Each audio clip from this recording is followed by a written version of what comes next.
You're listening to an Airwave Media Podcast.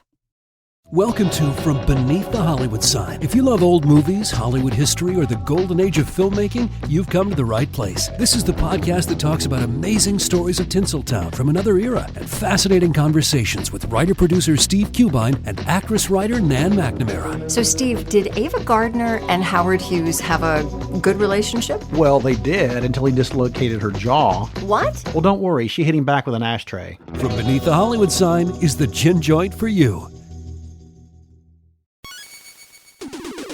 Recorded in Chicago, Illinois, with your hosts, Ken, Matt, Neal, and Jeff. This is Triviality.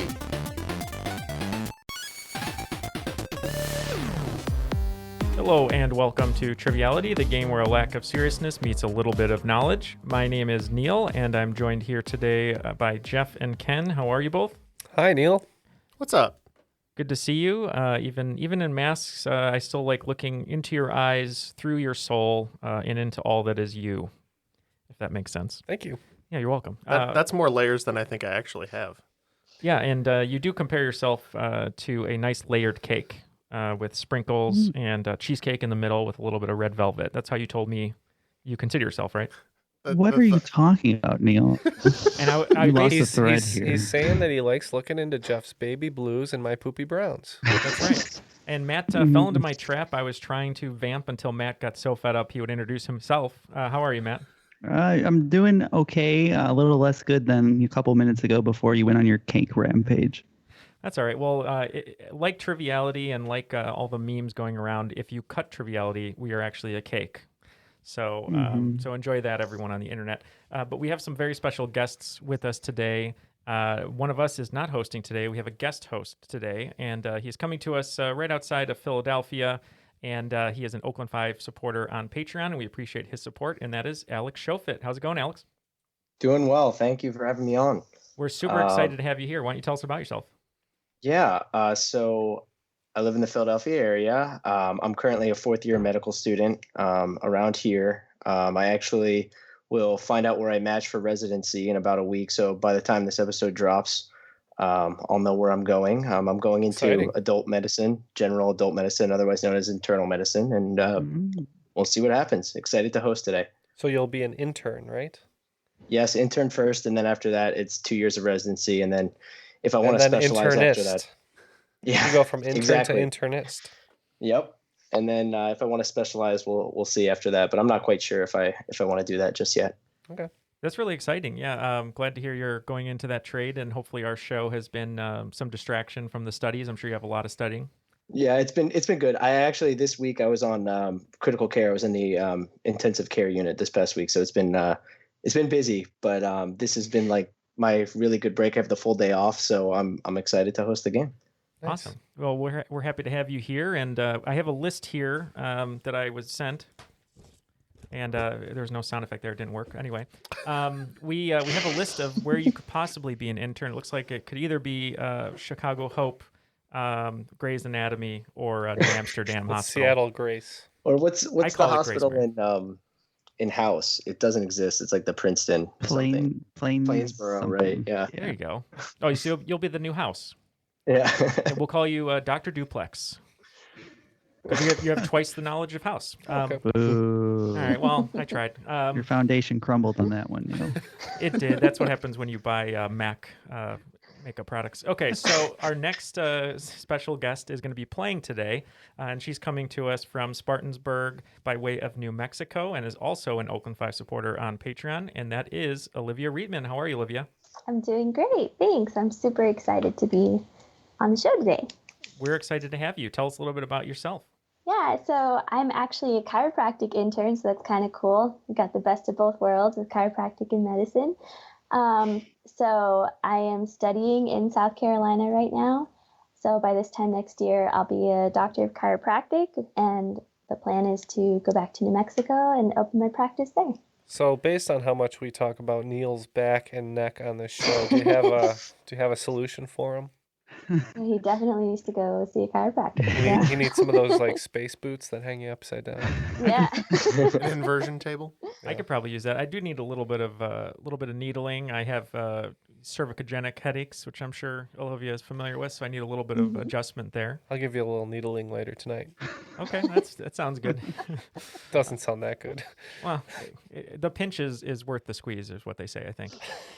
But yeah, Olivia, we're excited to have you here. I'm not going to be playing today because the studio is ripe with Tiger Balm. I can smell it through my mask. My neck is on fire, so I'm not going to play. So I think that means Jeff and Ken, you're going to be a team. Any ideas on a team name today? Will be just a little needle. Just a little needle. Okay. And Matt, you are partnering with Olivia today. Any ideas for a team name for you two? So I was thinking, you're from New Mexico. It makes me think of Breaking Bad. You're going to be a chiropractor. Obviously, we're going to be breaking back. I like that. So I'm really excited. This is a full medical show. We have our new official Triviality chiropractor in Olivia, and we have our basically our triage doctor, our trauma doctor over here with Alex. So if anything happens today, we'll be safe. But Alex, you're going to have to do a tracheotomy through Skype, so I'm not sure how that's going to work. I can do it. Just got to add a therapist to the roster, and we'll be good. Yeah, we'll be good. We have some great doctors here today, so let's see the rules guy do his best impression of Hugh Laurie as House. The rules of the game are simple. 20 questions split into 2 rounds worth 10 points apiece. At halftime, there'll be a special swing round designed by this week's host. After regulation, players will enter the final round with the points that they've accumulated and will have a chance to wager 0 to 30 points on 5 categorized questions. At the end of the game, someone will be named the cream of the crop. The cream will rise to the top. Oh, yeah. It wasn't lupus. There you go. Well, Alex, feel free to take it away and run this game. We're excited. All right, sounds good. So let's start off with question 1, round 1. So this curved sword's name comes from the Persian word meaning lion's claw. You might see this sword if you're playing a D&D game as a druid or watching the movie Aladdin. Okay, we are locked in because we're nerds. Ooh. So I when mean, I I think can of yeah, go ahead. Sorry. when I think of a curved sword, I think it's like a skimpter. I believe that's a curved sword. It's what the pirates usually have in Final Fantasy games. So that's kind of my in there. So I'm also a nerd, but good. not a D&D one nerd. But, do you want to lock in with skimpter? Yeah, that's totally fine with me. Mm-hmm. And everything I know about weapons is from playing Diablo as a junior high school student. And we think this is scimitar. So basically the same thing, but pronounced differently. Better. Yes, points all around. The correct answer is scimitar or skimtar. Yeah. Give them the points. I've never heard it out loud before. I've only read it in 8-bit text. Don't you absolutely hate that when you've seen a word 1,000 times and then you pronounce it and very publicly people are like, "What did you say?" I understand. Hermione? I understand Matt's pain. That one was the worst for me. I think Matt's pain is because at the National Coffee Conglomerate, people order mochas with skimter. Cool. All right, moving on. Question 2. So 2 SNL cast members who joined the cast back in 2013 are often seen together in skits. The reason for this is the 2 actually got their start in a YouTube sketch comedy group called Good Neighbor Stuff. This was at USC where they studied film together. In fact, one of the characters from his old sketches, named Chris, was even revived for certain SNL skits. Name the 2 cast members. So I'm not too good with current SNL cast members. The one who I think this might apply to is that Kyle Mooney. Kyle Mooney. That makes sense. And the other guy that I think would go with him is the kind of more plain looking guy. He sometimes plays more of a straight man. He looks a little older though. I know who you're talking about. I don't remember his name. All right. Any other cast members that you can think of? Aside from Michael Chang, Colin Jost, who are definitely not either of these guys. Yeah, no. Cecily Strong, Kenan Thompson, but he's been on the show for like 25,000 I think years. it's the guy that we're thinking of. I just have no idea what his name is. Can't remember it either. The fact that you pulled Kyle Mooney is impressive to me. I think Mooney is one of them, but the second one, we'll just say Cecily Strong because we don't know that guy's name. Okay. Yeah. So I said Mooney, and Olivia, you knew it was Kyle Mooney. You thought it was, right? I think so, yeah. Okay. Cool. So we both locked on to that guy, and I do think that Pete Davidson is the other one. I'm not 100% sure, but I think they might have come in together. So we said Pete Davidson and Kyle Mooney. That's good. I think you were looking for Beck Bennett. You're trying to find. Oh, Beck Bennett. Yeah. Oh. Yeah. So the answer is Kyle Mooney and Beck Bennett for the two people. So yeah, Neal totally got it. Yeah. You guys are really that was close, exactly who I was thinking of too. There was like a third member. I think his name was Nick. He actually applied with the other two members, but he was the only one that didn't get the job, and the other two actually ended up being on the show, and they're still on the show. So I actually don't know what happened to Nick. I believe Melissa McCarthy auditioned with Kristen Wiig, but Melissa McCarthy didn't get chosen. But whatever happened to her? Yeah, she did all right. Yeah. All right. So question 3. DNA uses the element phosphorus as its backbone for our genetic code. In 2010, a NASA research team concluded that there's actually a bacteria that could swap the phosphorus molecule for a new element. Although this paper has been disproven since and made fun of by virtually everyone in the science community, the theory does hold some weight. Although this element is considered extremely poisonous, it is located directly below phosphorus on the periodic table and therefore has some similar properties to phosphorus. What is this element? All right, we're in. All right, so they're locked in. So you said you're trying to picture the elemental chart right now. It's not really coming to you. So let's talk about poisonous elements. What do you know about poisonous elements? So the first two that popped in my head were mercury or lead. Mm-hmm. And then he said that they would have similar properties to phosphorus. I don't know if mercury is similar to phosphorus. I feel like lead would be closer Okay. in property. I don't know. So let's go with lead. I'm okay with that. Okay. We're locked in. I initially said lead because he said carry some weight in the question, and Jeff said that's wrong.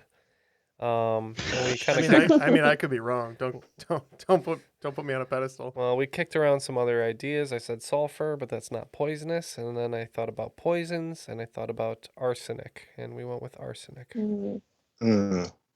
So points to one team here. The correct answer is arsenic. Wow. That was nice. all Ken. Yeah. What a poll. Yeah, Ken brings the arsenic. I bring the old lace. That's why they call us arsenic and old lace. That's right. That's our tag team. All right. So question 4. So in the real court case called Spam versus Spam, a 1996 movie was sued by Hormel Incorporated, the creators of Spam, for misuse of the name and tarnishing their reputation. Allegedly, the judge threw out the case and exclaimed that Hormel should be, quote, honored that the movie used real pork to represent their product. However, this live-action movie starring Tim Curry did not use a real pig to play Spam, nor did it use a real rat, frog, or bear to play many of its other colorful characters. Name the movie. So we were thinking Tim Curry movies, and you said Clue, and it's probably not Clue. So we're looking a little later. And the only thing I could think of that has animals and around that era is Jumanji, but I don't remember anyone of that name. But I don't either. I wouldn't say it was starring him, but all right. Well, anyway, I think we're gonna lock in with Jumanji anyway. All right. Well, we thought about Tim Curry movies. Couldn't think of a ton. I think the correct answer did cross my mind, but I didn't put the pieces together. And with all the animals, because we were thinking about Muppets, but we went with Fern Gully. All right, so no points on this one, unfortunately. I think you guys were close with the Muppet direction. The answer is Muppet Treasure Island. Oh, yeah. For some reason, I was like, the Muppet Treasure Island doesn't have animals in it, though. But then I forgot that half of the Muppets are animals. That's right. In fact. Yeah. Oh, that's a good question. Thank you. All right, so number 5. In Shakespeare's Othello, Othello famously overlooks Iago, the main villain, when looking to promote someone to lieutenant. Who does Othello name lieutenant instead of Iago? All right, I think we know this one. Yes, the character is on my bathroom chart, Matt. That doesn't help. I haven't seen it in years. I have to use the bathroom. It's an emergency. I'll be right back. I'll be right back. Every time there's a Shakespeare question, you have to use the bathroom. I don't know why. What do you know about Othello? Oh my gosh, I literally only know Othello, Iago, and Desdemona. Desdemona, yeah. That's it. So I have nothing. Do you think he promoted Desdemona? I don't think so. I don't think that's how the story goes. Nepotism. Yeah, probably not. I'm only thinking of the movie O, and I don't remember how that goes either. So we're out of luck here. Yeah. Who's Big your Puck. favorite? Puck? Yeah. Okay. It was Puck. Well, we think this character took his promotion and ran with it, founding a very successful electronics company later, and we went with Casio. All right, points to one team here. The Yes. correct answer is Casio or Michael Casio. Yeah, after 5 questions, it looks like 30 points for Just a Little Needle and 10 points for Breaking Back. All right, so number 6. Mirepoix is a cooking base traditionally used in French cuisine. Its 3 main ingredients are onion, carrot, and celery, and they're typically diced and sautéed slowly in oil or butter. What is the Italian equivalent of Mirepoix, which consists of the same 3 ingredients, the only main difference being that they're minced instead of diced? All right, we're locked in. You guys are locked in? That's not good for us. Think about it, Matt. We were- When we lock in really fast, it's one of 2 things. Yeah. Which one do you think it is on this one? Is this so like ensalada is salad? I don't know if that's also a name for a thing that they make. Gabagool. Yeah. You gotta have the gabagool. What about something like having to do with like minestrone? Oh, I feel like those 3 ingredients are in a minestrone. I don't think that that's yeah. the name for it, but Maybe it's just like a stroni, and if you make it a soup, we could just say minestrone because at least it's a Okay. thing. yeah. We're Sounds answering good. with I a don't thing. Minestrone. All right. For a second, we thought that's amore, but being raised Roman Catholic, no more, but being raised that way, we went with Holy Trinity. So no points here for this one. The correct answer is sofrito. Which is Thing I've heard of. My favorite meat at Chipotle. Yeah, I was just going to say that. Matt, is that the new stadium near you that WrestleMania is going to be at? Yeah, so Frida Stadium. All right, so number 7. What is the least populated state capital in the United States, which is in fact so small it is half the population of the number 2 spot? It's not as high up as you think, despite the name. Okay, we will lock in. Okay, so the clue I think would lead me to Montpelier, That's exactly what I was thinking too. as you would think on a mount, and I don't think Yeah. it's worth discussing anything else because we're going to lead ourselves away from a right answer, and we don't want to do that. Sounds good. All right, Montpelier, lock it in. And we too said Montpelier. Points all around. Correct answer on this one is Montpelier or Pellier, however you want to pronounce Allow it. me to say things wrong. No, I think guy's I given right. said it wrong in this I think, case. yeah, I'm pretty sure Ken was just I was being just a butt. being fancy. Don't take my gimmick. That's my thing. It's Mount Simtar. All right, so number 8. In the 2019 season, New York Jets quarterback Sam Darnold came down with mononucleosis, also known as the kissing disease. On the surface, this may seem like no big deal because things typically return to normal in about a week's time. However, if you had mono in high school, you may remember being told that you can't play contact sports for 4 to 6 weeks after being diagnosed. Why is that? And for bonus points, what is the name of the virus that causes mononucleosis? I did not get mono in high school because it required kissing. Okay. So, I mean, I know mono is like extremely contagious. I'm trying to think of the virus that causes it, and it's just like not coming to me. But Yeah. so he's asking, like, the main question is, why can you not like play contact sports? Yeah. So my thought would be it wouldn't have something to do with, maybe it's transmitted through the air? That doesn't make sense though, because why would it only be contact? I know. It's because kids share water bottles. Oh, okay. I don't know. I remember there being like an ad or something. Like, teams share bottles and stuff. Okay. And it's like super contagious when it's on surfaces. So that's why it's kissing disease. Okay. I don't know. That's our That might first be answer. it. Yep. Nope. That's our answer. Weird. The virus has just totally slipped my mind. I can't remember it. Okay. Yeah. Mononucleosis is the name of the thing, so I don't know. Maybe it's named after itself. So your official answer is sharing water bottles? Yeah. All right. We are going with a phrase that we hear in the news lately, viral shedding. And I don't know the name of the virus, so no guess. All right. So unfortunately, no points on this one. For the reason that you can't play contact sports is your spleen kind of blows up and it stays big. You might have remembered them kind of talking about that with Sam Darnold, and there's risk of like rupture if someone tackles you or something like that. So that's why it's like 4 to 6 weeks later, because it kind of stays big for a little bit. And the name of the virus is the Epstein-Barr virus. Oh yeah. And Epstein-Barr virus didn't cure itself.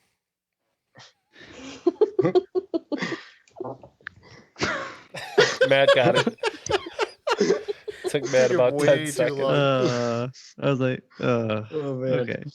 All right. So number 9. A segment of the episode Treehouse of Horror 3 is dedicated to parodying the film King Kong. The Simpsons are seen on a boat heading towards a mysterious island. Carl claims that he heard the boat was headed towards Ape Island to catch a giant ape. Overhearing this, Lenny becomes sad and wishes they were actually headed to Candy Apple Island instead. Puzzled, someone asks what could possibly be found on Candy Apple Island. In one of my favorite Simpsons jokes of all time, what does Carl say is ironically found on Candy Apple Island? Do you know this?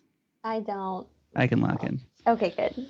Man, I'm sure I watched it this year because I was like going through some of the back catalog. Apes? Monkeys? Let's say apes. Because you said ironically. I don't remember. It's apes, but they're not as big, I believe, is what's on Candy Apple Island. Points all around, and Matt nailed it. It's exactly that. Apes, but they're not so big. That's the problem with Candy Apple Island. Good job, guys. Okay, number 10. Mythical creatures can be seen on quite a few flags. However, surprisingly, 2 countries use a double-headed eagle. These 2 countries are coincidentally both located in Europe and are within close proximity to one another. Name at least one of the 2 countries, and bonus 5 points if you can name both. So you can take 2 guesses on this one. Good? Yeah, we're good. I think Matt's good too. Yeah, that's very nice of you. I'm definitely good on one of them. You guys are locked in? Yeah. So Albania is definitely one of them. Well, I have no idea. could be Syria. I think that seems familiar. It's in close proximity. You want to go with Albania and Syria? Yeah, that sounds good. Locked in. Yep. The one that I knew for sure is the one that Matt mentions all the time, which is Albania. And we just guessed on the other one. We said New Macedonia. So points all around on this one, but no bonus points for this. So the 2 countries are Albania and Montenegro is the other country. Looks like after the first round, the scores are fairly close here. Breaking Back has 40 points and Just a Little Needle with 60 points. So what do you have in store for the swing round today, Alex? All right. So for the swing round, we're going to play a game called Just Guess the Type of Measurement. So I'm going to give you a bunch of words or phrases, 10 of them. And I promise you that each of them is a real unit of measurement that is used by some people. And your job is just to guess if the unit given measures time, mass, volume, power, area, or distance. And each of those will be used at least once in the swing round.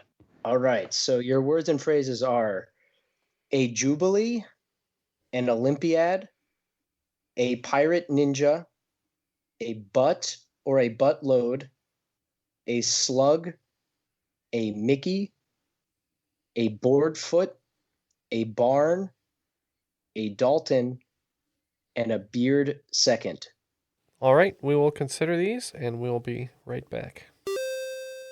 All right. It looks like all the answers are locked in. I heard a lot of guessing, but one thing we don't have to guess about is how much we appreciate all of your Patreon support. If you'd like to join Alex and Olivia on Patreon, you can do so at patreon.com/trivialitypodcast, where there is a ton of extra bonus content, crop drops, special episodes, and also perks. So if you'd like to get some stickers, posters, special Loot Crate boxes, and much, much more, please go to patreon.com/trivialitypodcast, where we will help continue to grow the show with your support, and we very much appreciate it.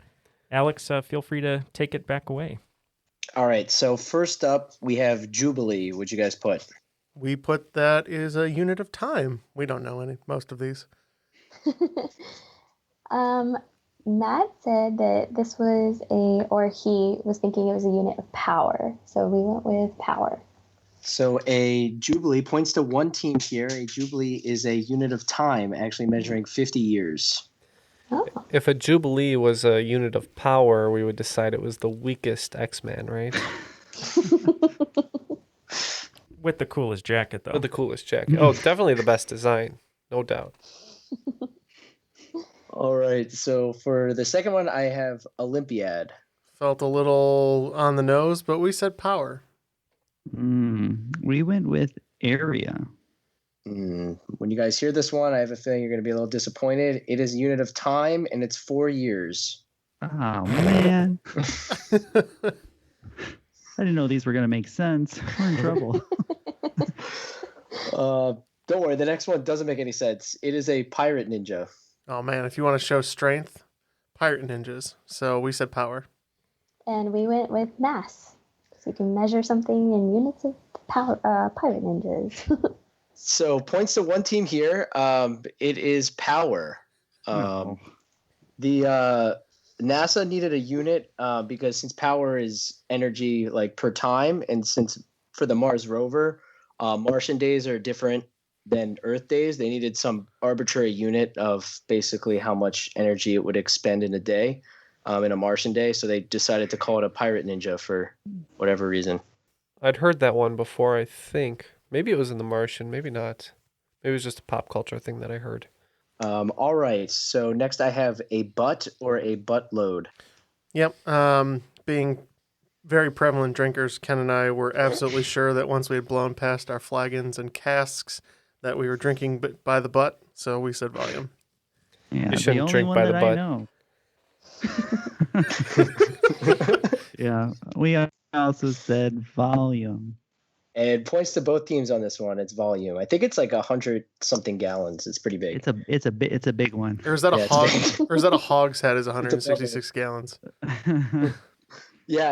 I can never remember. Okay, next I have a slug. We said mass. And we went with power. So how much power can you put behind slugging someone? That was our thought process. All right, so points to one team on this one. It's a unit of mass. It's actually the English unit for mass. They use slugs. How are you guessing so many of these correctly? Dude, we Googled them. Get an 18% chance on these. Next, we have a Mickey. Yep. We just guessed volume for this one. Mm-hmm. I had a long diatribe about Mickey's malt liquor, and we went with volume. So no points on this one. A Mickey is actually a unit of distance. It's the smallest unit that your mouse can move on the computer. So that's why it's called a Mickey. Wah, wah. Next, we have a board foot. This one we're pretty sure is distance.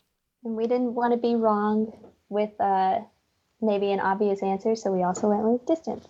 So for this one, unfortunately, no points to any teams on this one. It's actually a unit of volume. I think it's like what lumberjacks use. It's basically the volume that a board takes up, essentially. You're close. It is volume. Next up, we have a barn. We guessed area. Yeah, with our guesses, we couldn't hit the broad side of one of these, and we just think it's area. Points to both teams on this one.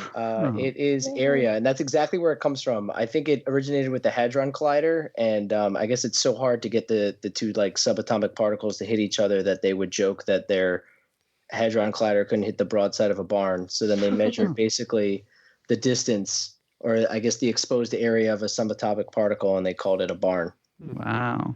These scientists are hilarious. Yeah. Next, we have a Dalton. Okay. Well, there's a Roadhouse poster behind me, and I swear to God, if this isn't Power, I'm going to be very upset. So we guessed Power. No one Dalton can have all that power. We also went with Power for the same thought. All right, I'm sorry, guys. There's no points going to teams on this one. It's actually a unit of mass. It's like the atomic unit for mass. So like when you use the atomic mass of carbon being 12, you could say it's 12 Daltons essentially. And then last but not least, we have a Beard second. I think Ken astutely pointed out that this is distance, so that's what we guessed. Yeah, the amount beard grows per second. Some number of, femtometers per yoctosecond as he was going on and on. Yeah. Well, we thought that this was the amount of time a beard grows in or something. I don't know. We just said time because second was in it. So points to one team, it is distance. It's basically like the same thing as a light year, but instead of how far light travels in a year, it's exactly what you guys said. It's how far a beard grows in a second. It's very small. It's like nanometers or something like that. Yeah. And the phrase that I'm trying to get to catch on is when you see somebody for the first time in a long time, you say, I haven't seen you in a beard's age. But it hasn't caught on yet. But I hope our thousands of listeners will pick up on that. And once social distancing goes away, and then it'll be all the rage. If all couple thousand of you listeners start saying that, it'll go viral. Remember, #beards age. All right. After the swing round, it looks like Team Breaking Back will pick up 10 points, bringing their total to 50. And Team Just a Little Needle picking up 30 points, bringing their total to 90. All right. Well, that swinging left me satisfied and smiling. So let's go back to the regulation. All right. Sounds good. So round two, question one. Although some may say it is so much more than that, an office chair really is just simply a chair with wheels on it. The first person credited with putting wheels on a chair may actually surprise you. In the mid-1800s, this person attached wheels to his favorite wooden armchair. He said that this helped him navigate his office and access his specimens more easily. However, it is unclear if this invention helped him get his genes to the next generation. Who was this person? I'm cool with that. Did he not? I don't remember him. Okay. Having progeny. You weren't there, right? I was not there. You didn't see it? We need Maury to figure it out. All right, we're locked in. Genes makes me think of Mendele. Mm-hmm. You know what I'm talking about? Yeah. Yeah. Is it Mendel? Is that? That sounds right. I know there's like the gene doctor and then there's like the horrible Nazi doctor, and I don't want to say the wrong one. Don't worry. None of the names you've said so far are a horrible Nazi doctor. Okay, so you're in the good. clear. Dr. Nazi. All right. I think we're just going to go with Mendel because we don't know, right? Yeah, sounds good. Old freewheeling Mendel in his chair. That's a great answer. That sounds super good. We guessed Thomas Edison. So no points on this one. The correct answer for this is Charles Darwin, actually. Oh, that makes sense too. Yeah, that makes a lot more sense. All right, so number two. See, we were thinking that he didn't have any children, but you were talking about his life's work. Yes. I don't actually. Did he have children? I have no idea. Did Charles Darwin? Maybe not.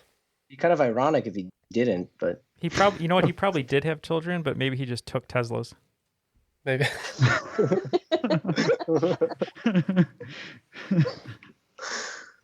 Oh, jeez. All right, so number two. The head of Han Solo's orphanage in the movie Solo might be surprised to find out that she shares a name with the planet that's closest to our solar system, but not in it. Name the planet. All right, we're locked in. We're locked in, guys. Yeah, whatever you want to go with. Oh, If you God. know that that's a planet outside of our solar system, then... No, I think it's actually from Futurama. Oh, oh you're right. Yeah, it is. Perseon. Omicron Persei. Omicron? Yeah. Like, that's not helpful. You're going to make Lur really pissed off, man. Not Omicron Persei 1 through 7? You know what they say? Men are from Omicron Persei 7. Women are from Omicron Persei 9. All right, so we have no idea. Can't get there through Solo. You've seen it once. I've seen it 0 times. The one Star Wars kind of thing I have not watched. So we don't know that. We don't know the planet. So let's say Pluto. Let's say it got pushed out of our solar system too once we decided it wasn't a planet. And maybe it's taking revenge of the planet in another solar system. All right.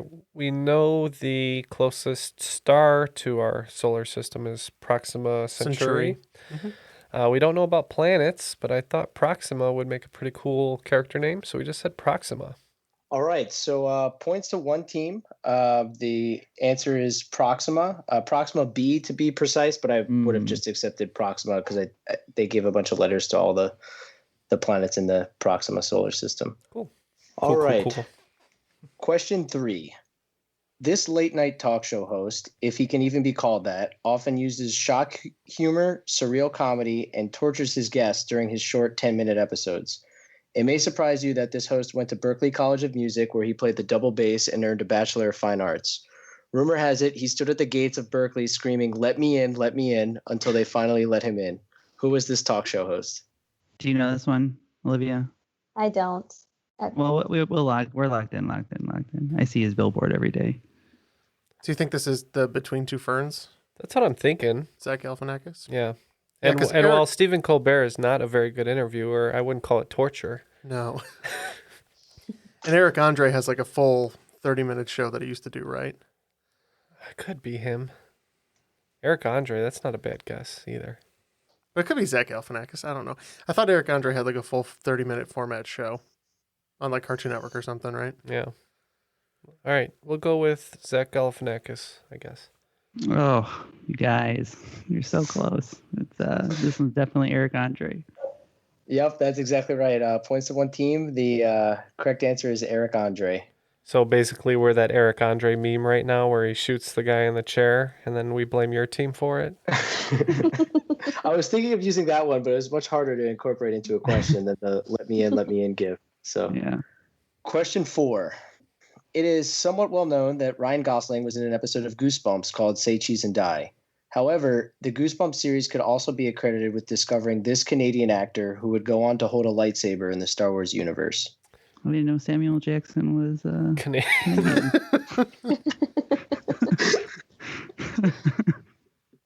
Okay, so we were just going through different actors in the Star Wars universe. So we said Rey, the actress, is too young. John Boyega, too British. Ewan McGregor, too Scottish, too Scottish, too old. Yeah. And we settled on Hayden Christensen, who is about the right age and possibly Canadian. Well, yeah, I'm not sure if we're wrong. I'm going to be like his character in the Marriage Story, punching the wall. We're just going with Adam Driver. All right, so points to one team here. The correct answer is Hayden Christensen. Oh, man. Yeah, Adam Driver may be a little too young also, right? I also think he's American. Yeah, he was in the Marines. Yeah, he was in the U.S. Marines. Good for him. If anyone has seen the like thirst trap video John Oliver made dedicated to Adam Driver, it's definitely worth it. You should check it out. Link is in the show notes. HBO doesn't need our money, Matt. All right, so question 5. Pele was the first teenager to score in a World Cup final. Who was the player who recently got this honor of becoming only the second? It is a shame that Hansen wasn't played over the loudspeakers as soon as it happened. Yeah. How much do you know about international soccer, Olivia?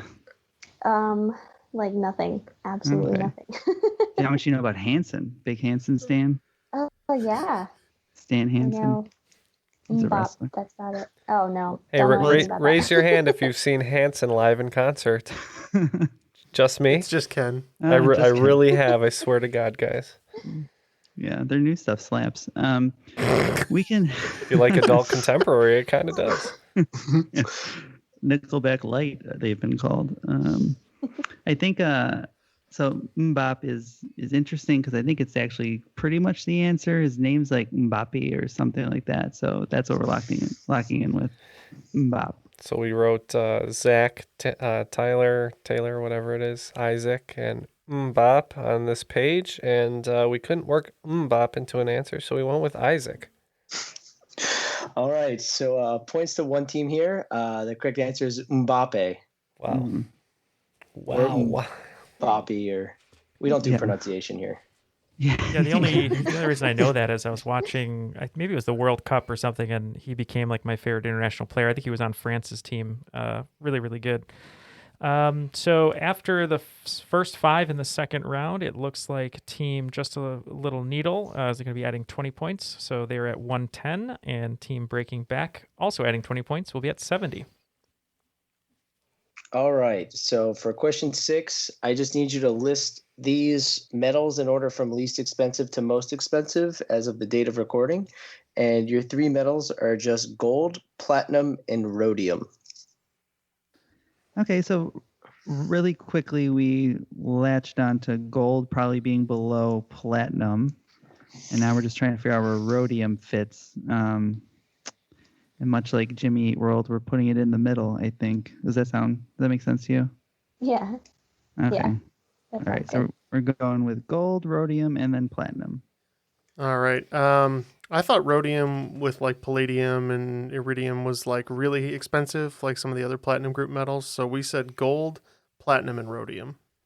All right. So for this one, the correct answer is platinum, then gold, and then rhodium. So gold rhodium is extremely expensive, but yeah, right now gold is more than platinum. Okay. All right. Rhodium is actually what Rhodey's Iron Man suit is actually made of, right? I was going to say that, yeah. No points on that one, right? No. Yes, no points. Okay. All right, so number 7. The record for the shortest war is somewhere between 38 and 45 minutes in 1896. It was a war between England and this Islamic Sultanate that no longer exists today. This territory included a narrow coastal region of East Africa as well as an Eastern African island of the same name as the Sultanate. The territory and island are now part of present-day Tanzania. What was the territory called? We're locked in. Not my specialty again is African history. Spoiler. Same. Oh boy. I'm trying to think of like, I don't know, places that or countries that don't exist anymore. Yeah. That's how I feel. Everything I'm thinking of definitely ended way before 1896. All right. Well, let's name one of those. Which one? What are you thinking of? I don't know. I don't even know if they're like, I don't even think they're Islamic. Not the Ottoman Empire. That so was throw them out. Yeah. No, that went away when Bob's Discount Furniture came around. Yeah.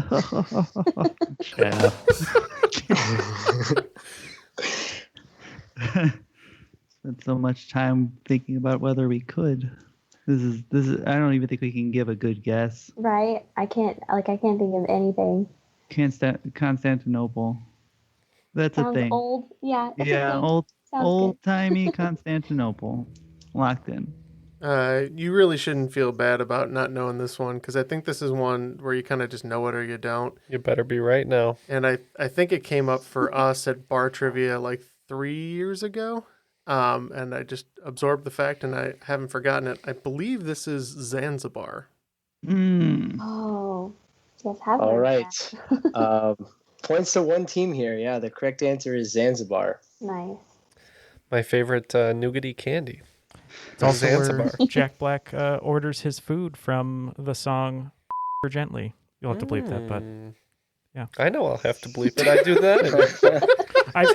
You telling me what I have to bleep? I'm getting so into the fact that we have a live soundboard for some reason, like, and it's my migraine. I always thought we were live, and I was like, oh, I'll just remind you to bleep it. But you got a bleep on there? You got a bleep on? You could add one. Yeah. So the answer is no. So okay. The answer is no. All right. Question 8. Modern medicine has certainly come a long way, but the regenerative powers of this organ have been known all the way back since the days of Greek mythology. As the tale goes, Zeus takes Prometheus to a mountainside and chains him to a giant boulder. As punishment to Prometheus, a giant eagle comes down and eats this organ every morning. The tale states that the organ would simply grow back by the time the eagle came to feed again, leading to eternal punishment. What is the name of this organ? Yeah, I'm fairly confident that it would be the liver. Okay. I could usually destroy my liver on my own, which I do every Friday and Saturday night. So we are going to lock in with the liver. Yeah, we agree. We said the liver. All right, points all around here. The correct answer is the liver. Who's the character that has to push the boulder up? Sisyphus. Oh, okay. So it's just many forms of torture in Greek mythology. Yeah. Lots of boulders. Not a good time, that's for sure. All right, sounds good. Question 9. Last year, my fiance and I adopted a senior Chihuahua named Mello, and I'd be completely remiss if I didn't include a Chihuahua-themed question.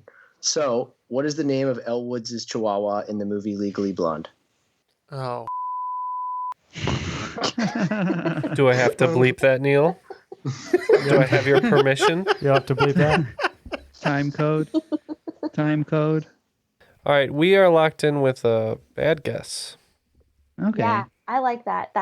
That clicked something. I feel like it's either that or something close to Yeah. that. So we thought it was maybe like a tough dog name because it's a little dog, so it'd be funny if he had a mean dog's name. So we thought maybe it's Bruiser. Is that works for you? Yeah.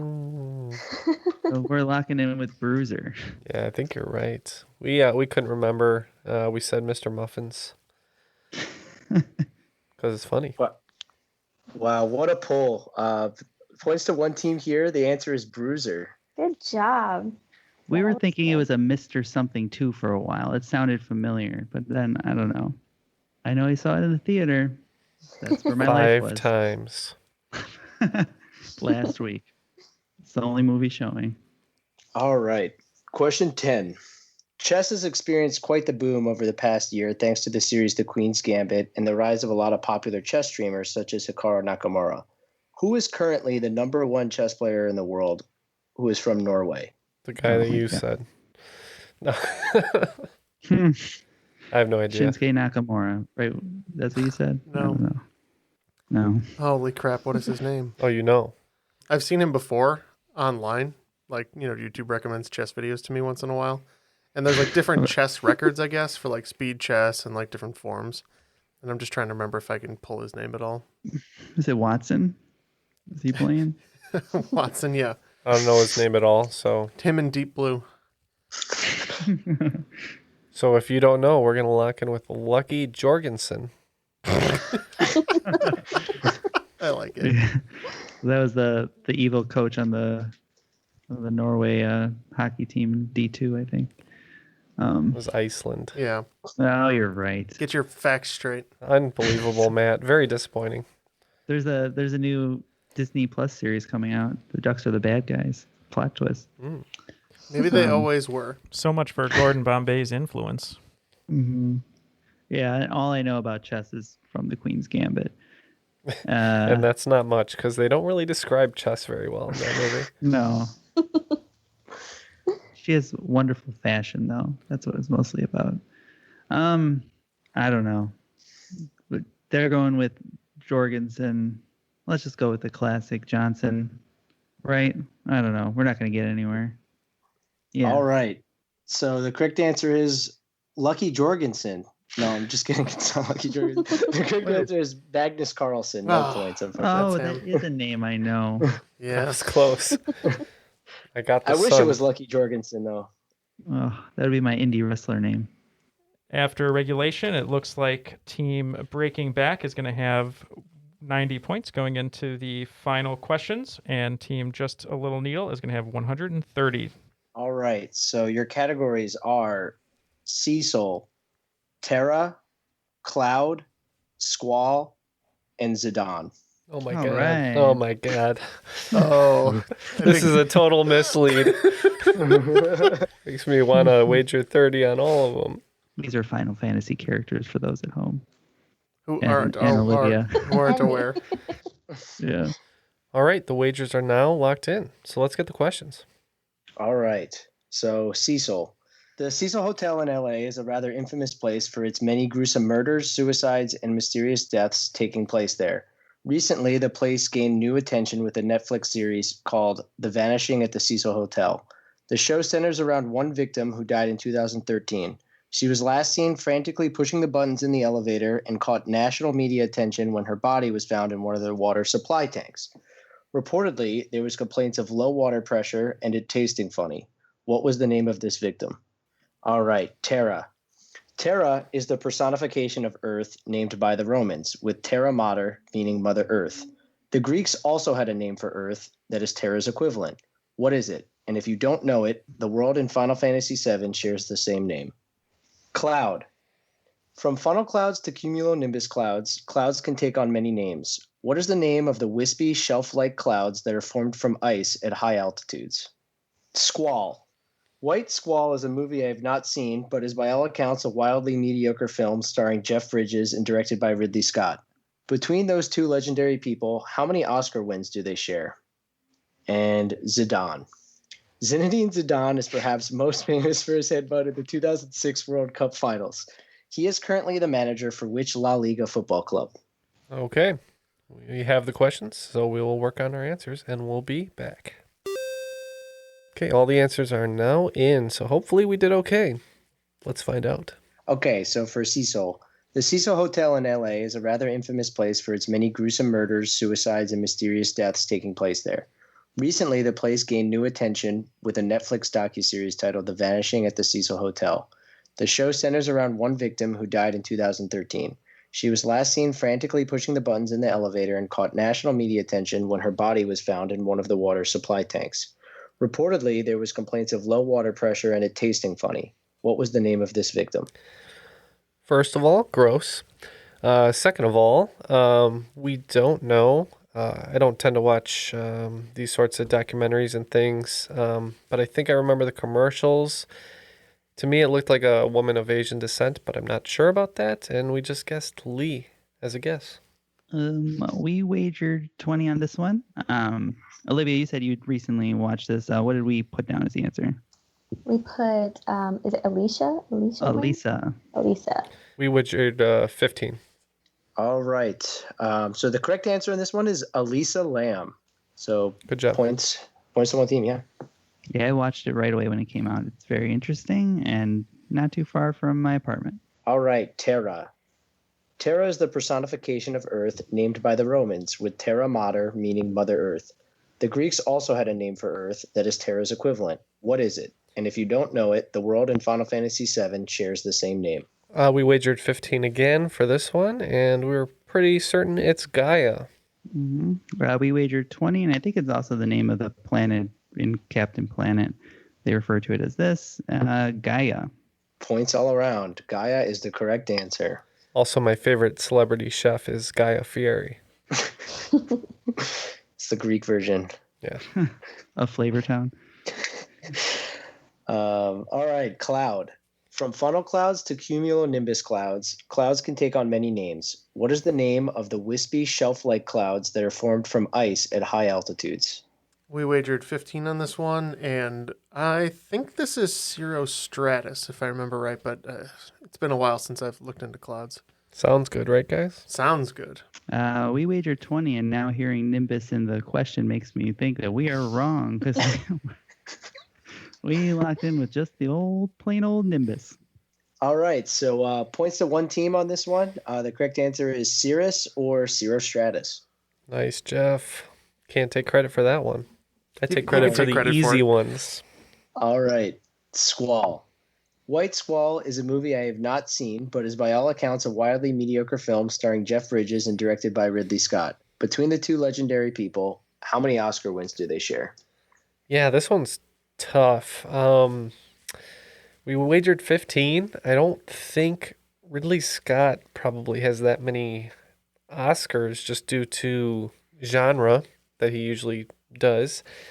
And I don't think Jeff Bridges has all that many either. I kind of remember up there during the Crazy Heart year. So we said 1. Yeah, we wagered 20. What were you thinking on this one, Olivia?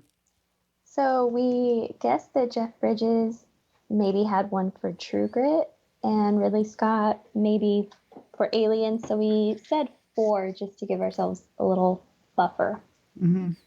All right. So between the two of them, they actually only share 1 Oscar.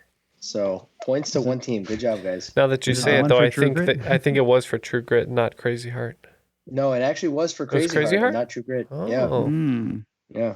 So, quick note on this question. There was some confusion over whether he won an Oscar for Gladiator. That's Ridley Scott.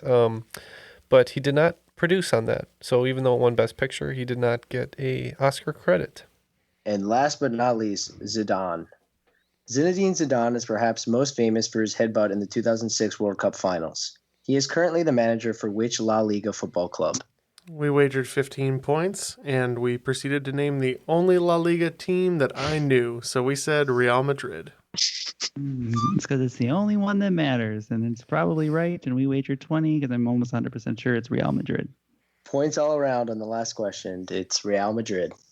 So both teams doing pretty good in this final. Were the wagers enough to let us hold our lead? Now Neal will say, in a close matchup. It was a real nail biter. He was going to say it. I was going to, yeah. After regulation, both teams went punch for punch in a real nail biter. It looks like the final scores here are going to be 100 for Breaking Back, who is still renewed for another season, so you will see them again soon. But today's cream of the crop with 175 points, just a little needle. The cream of the crop. Nobody does it better. Feels good to be back on the podium. Can't lie. Yeah. It's been a while for you, right? Yeah, I think I picked one up last time we recorded, but my record is still very bad. I believe that was also a pairing of you and me. So yeah, real powerhouse couple. So we know who's pulling the weight. Is that what you're saying? No, just sharing in your glory. Well, there's a lot of glory being shared here, but let's go to our guests who spent some time with us today. Glory. We appreciate it. Olivia, let's start with you. Any last words, shout outs, anyone you'd like to say hello to? Well, big thanks to Matt for carrying us. I want to shout out my dad, Ned. Him and I are huge trivia nerds, and I know he's going to be listening to this, so shout out to my dad. Nice. Hi, Ned. Yeah.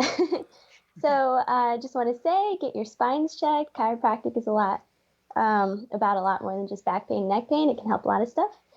Keep wearing your mask, get your vaccine, stay healthy. And thank you guys for letting me be on. Thanks was really for fun. coming on and providing us words to live by. Yes. Thank you very much for giving us your time today. And I'll be seeing you for an appointment the next month or so.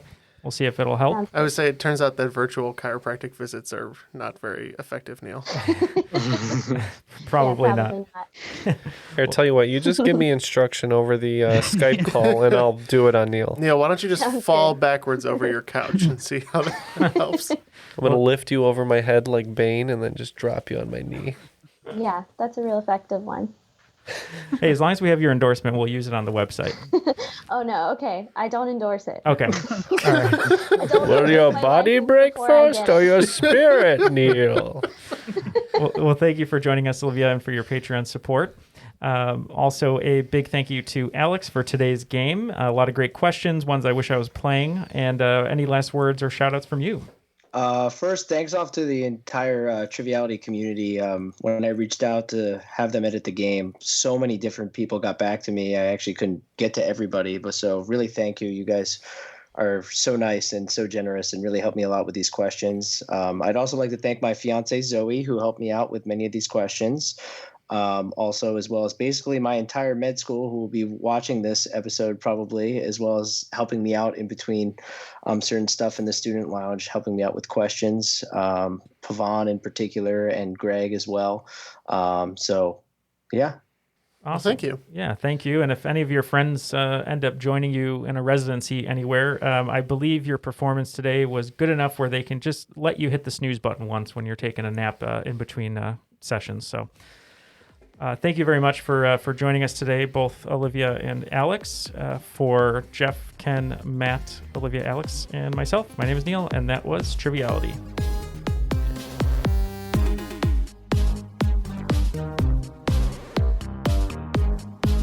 That's the Lord of the Rings joke for you, Neal. Oh, is it? Maybe that's why I don't want to watch it right away, because there's a lot of feet. I think that's like I think I've repeated that already. There's like 2 minutes of Hobbit feet. There's not that much feet.